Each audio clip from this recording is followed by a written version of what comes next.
Olá a todos do sexto ano, dando prosseguimento no nosso conteúdo, e o tema da aula está aí no nosso slide. A vida política na Grécia Antiga. Então vamos. Bom, falar de política para muita gente é uma questão chata, porém é necessário. Por quê? Porque o mundo não se desenvolve, não progride sem questões políticas. E para a gente compreender, é preciso sim olhar para trás, entender um pouco das políticas antigas e da evolução, desenvolvimento dessas políticas, porque as coisas não acontecem do dia para a noite, e sim elas vão evoluindo e se desenvolvendo, assim como a gente também. Hoje vocês estão no sexto ano e assim vão evoluindo, sétimo, oitavo, nono, etc. Então vamos. Bom, a Grécia Antiga, os gregos, nessa Grécia, eles se desenvolveram com o passar do tempo, conviveram com diferentes sistemas políticos ao longo de sua história. Vimos isso em aulas passadas. Existiu a monarquia, que é o governo dos reis, existiu a oligarquia, que é o governo ali dos nobres, de um grupo de pessoas que controla assim a sociedade. Existiu a tirania, onde uma pessoa apenas pode controlar questões econômicas, políticas, sociais, etc. Como também existiu a democracia. A criação da democracia, logicamente, que é atribuída aos gregos. Eles que criaram a democracia. Essa palavra a gente sempre ouve constantemente no nosso cotidiano, no nosso dia a dia. Porém, para os gregos, a democracia era uma coisa diferente. Por quê? Democracia significa governo do povo. No caso grego, só os cidadãos participavam assim dessa forma. Só os cidadãos, de fato, tinham opiniões políticas e participação política. Mas antes, a tirania estava acontecendo, ou seja, o governo de um grupo de pessoas que controlava de forma forte a economia, a sociedade, etc. Porém, os nobres, que podem ser chamados também de aristocratas, eles começaram com esse sistema democrático, já que estava tendo muito descontentamento, as pessoas não estavam gostando da tirania, estava acontecendo também muitas revoltas. Então, esses aristocratas que são nobres, eles buscaram fazer assim, para ter um controle maior, já que a população tinha crescido muito também e os problemas cresceram. Sempre quando se tem um crescimento muito grande da população, os problemas também crescem. Tá, mas como era essa democracia? Como era esse sistema aí? Bom, no Brasil, a democracia é indireta. Que é isso? Nós escolhemos, elegemos pessoas que irão nos representar. Aí entra deputado federal, deputado estadual, presidente, governador, senador, vereador, prefeito.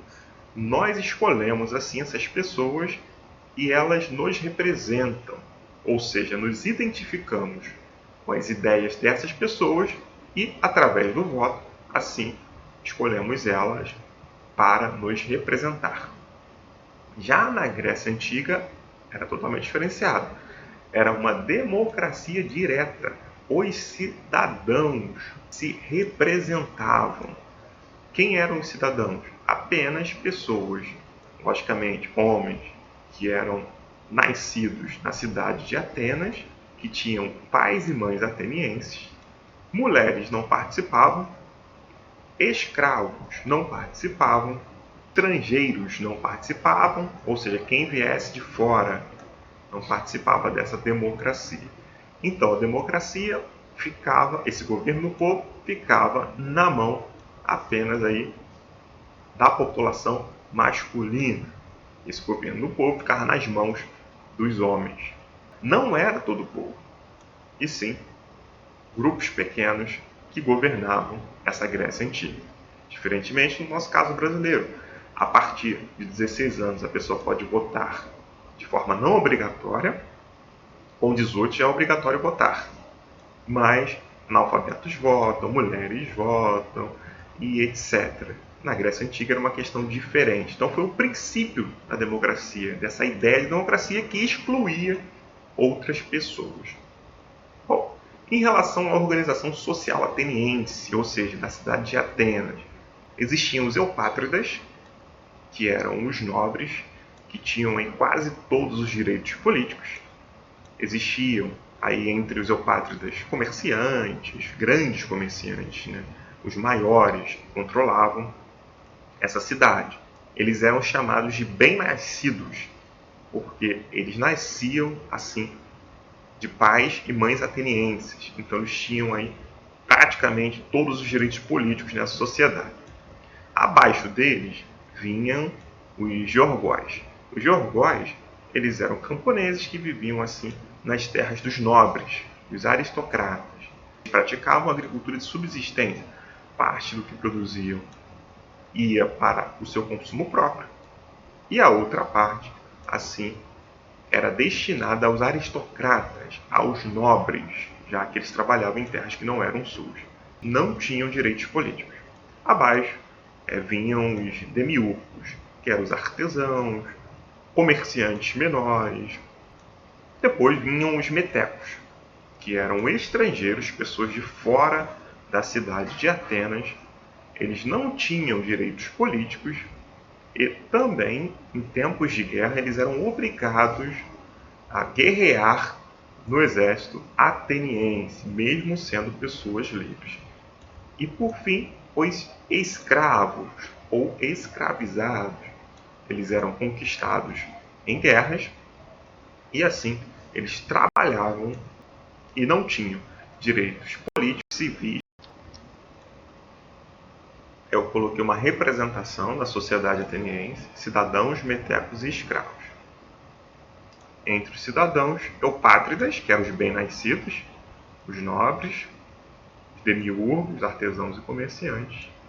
As mulheres não eram consideradas cidadãs, os escravos não eram, os metecos, os estrangeiros, não eram considerados cidadãos. Bom, agora em relação à sociedade espartana. Como era a organização política dessa sociedade de Esparta? Eles tinham uma diarquia, que era um governo de 2 reis, que cuidavam de questões religiosas e do exército.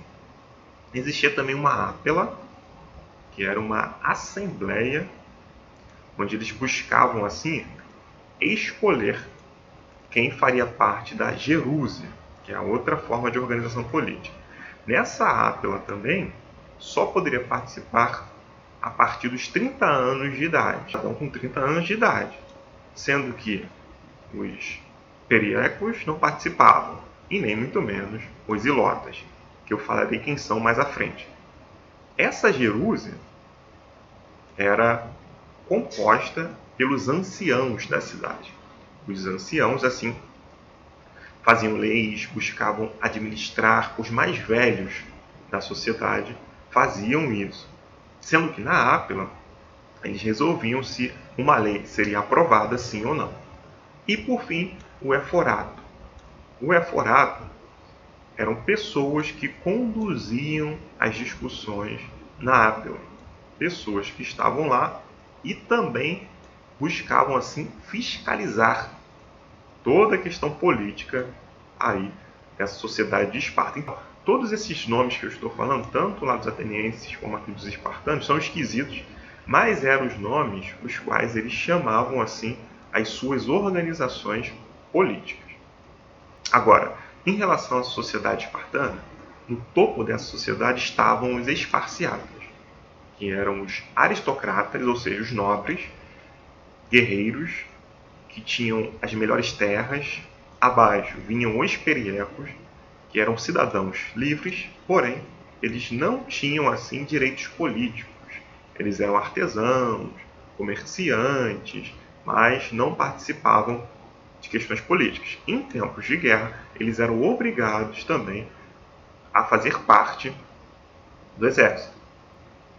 E abaixo os ilotas, que eram servos conquistados assim em guerras, que não tinham direitos políticos nenhum e trabalhavam nas terras dos nobres.